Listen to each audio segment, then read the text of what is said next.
सारे लोग मोटिवेटेड होकर भी काम नहीं कर पाते। वो कुछ करने बैठते तो हैं, लेकिन थोड़ी ही देर में वो उससे ऊब जाते हैं। वो लंबे टाइम तक बुक्स नहीं पढ़ पाते, एक हफ्ते से ज्यादा रेगुलर एक्सरसाइज नहीं कर पाते, और चाहे वो खुद से कितने भी प्रोमिसेस क्यों ना कर लें, वो अपने नए रूटीन को कभी भी एक हफ्ते से ज्यादा फॉलो ही नहीं कर पाते। शायद कोई मोटिवेशनल वीडियो देखकर उनमें मोटिवेशन आ भी जाता है, लेकिन वो मोटिवेशन 24 घंटे भी नहीं टिकता। इसके बाद वो फिर से अपने इसी अनमोटिवेटेड स्टेट में आ जाते हैं। अगर आप इन काफी सारे लोगों में आते हो तो ये वीडियो आपकी जिंदगी बदल कर रख देगा। इस वीडियो में बताए गए प्रिंसिपल्स को फॉलो करने से आप ज्यादा मोटिवेटेड रह पाओगे और काम में भी आपका मन लगेगा। इस साइकोलॉजिकल प्रिंसिपल को एक्सप्लेन करने के लिए मुझे आपको कुछ कबूतरों के बारे में बताना होगा। कुछ साइकोलॉजिस्ट ने एक कबूतर को एक पिंजरे में बंद किया, जिनमें कबूतर के सामने एक बटन लगा था। जब कबूतर लेफ्ट बटन को दबाता तो पिंजरा लेफ्ट साइड से खुल जाता और वहां पर कबूतर को टेस्टी खाना खाने को मिलता।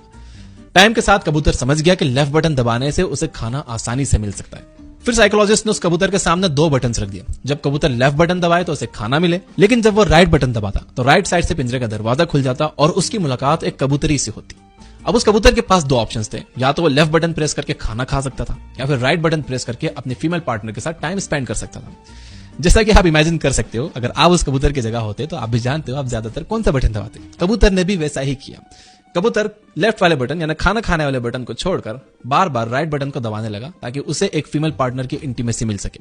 फिर साइकोलॉजिस्ट ने कुछ और चेंजेस किए। उन्होंने कबूतर के सर में एक इलेक्ट्रोड लगा दिया, जो सिग्नल मिलने पर उसके ब्रेन के प्लेजर सेंटर्स को बहुत ज्यादा स्टिमुलेट करता था, यानी एक नशे वाली फीलिंग देता था उसे।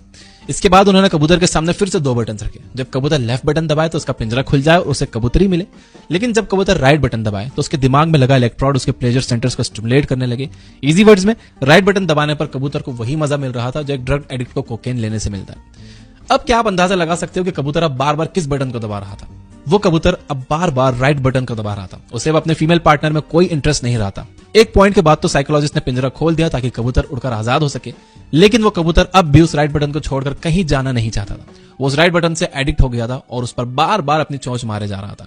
इंटरेस्टिंग बात यह है कि कुछ टाइम के बाद साइकोलॉजिस्ट ने कबूतर के दिमाग से इलेक्ट्रोड्स निकाल दिए। मतलब अब बटन दबाने से उस कबूतर को कोई मजा नहीं मिल रहा था, लेकिन वो कबूतर फिर भी पागलों की तरह उसी बटन को दबाता जा रहा था। इन अदर वर्ड्स, द कबूतर वॉज फक्ड।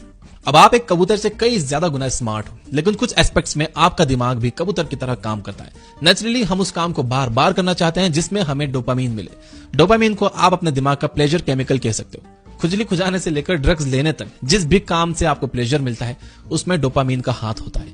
हमें पढ़ने से ज्यादा डोपामीन मूवी देखने में मिलता है, इसलिए हम बुक्स कम पढ़कर मूवीज ज्यादा देखते हैं। हमें मूवी से ज्यादा मजा पॉर्न में मिलता है, इसलिए पॉर्न देखने की तलब मूवी देखने से कहीं ज्यादा होती है। और ड्रग्स जैसे कोकेन, एमडीएमए और एलएसडी हमारे दिमाग में सबसे ज्यादा डोपामीन रिलीज करते हैं। इसलिए जिन्हें इनकी लत लग जाती है वो घर से पैसे चुराकर, गैंगस्टर से उधार लेकर, अपनी जान खतरे में डालकर भी इसे लेने की कोशिश करते हैं। प्रॉब्लम सिर्फ यही नहीं है कि इन चीजों की आपको लत लग जाती है। प्रॉब्लम यह है कि ये चीजें आपके डोपामीन का टॉलरेंस लेवल बढ़ा देती है। आसान शब्दों में कहूं तो इनसे एडिक्ट होने से पहले जिन छोटे कामों को करने में आपको मजा आया करता था, इनसे एडिक्ट होने के बाद उन छोटे कामों में आपको बिल्कुल मजा नहीं आएगा।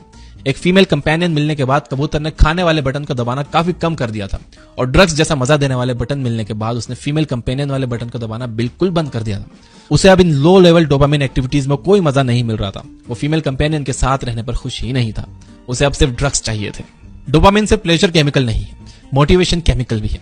डिप्रेस्ड लोगों के दिमाग में डोपामीन और सेरोटोनिन जैसे न्यूरोट्रांसमीटर्स नहीं रिलीज हो रहे होते, इससे उनका ना ही कुछ काम करने का मन करता है और ना ही वो खुश रहते हैं। अगर आपके दिमाग में डोपामीन रिलीज नहीं हो रहा तो आप मोटिवेटेड नहीं रहोगे। प्रॉब्लम यह है कि सोशल मीडिया, गेम्स, पॉर्न या सेक्स एडिक्ट होने के बाद आपको छोटी छोटी चीजों में मजा नहीं मिलता। इससे भी बड़ी प्रॉब्लम यह है कि इन चीजों से एडिक्ट होने के बाद प्रॉब्लम्स या पेन देने वाली एक्टिविटीज से आप बिल्कुल ही दूर भागने लगते हो। जैसे काम या एक्सरसाइज करने में यूजुअली लोगों को थोड़ा सा पेन होता है। जब आप लो प्लेजर वाली एक्टिविटीज से ऊब जा रहे हो तो आप पेन गिविंग एक्टिविटीज से तो नफरत करने लगोगे। और जिन हैबिट्स और एक्टिविटीज से सक्सेस मिलती है या हेल्थ इंप्रूव होती है वो पेन गिविंग होती है। No pain no gain. यही रीजन है कि आपका कुछ काम करने का मन नहीं करता। जैसे वो कबूतर अपने राइट बटन को छोड़कर उड़ना नहीं चाहता था, जब साइकोलॉजिस्ट उस कबूतर को उस बटन से दूर ले जाते तो वो पंख फड़फड़ाने लगता था। वैसे ही आप अपने स्मार्टफोन के बिना कहीं नहीं जाना चाहते और उसके ना मिलने पर छटपटाने लगते हो। In other words, you are fucked.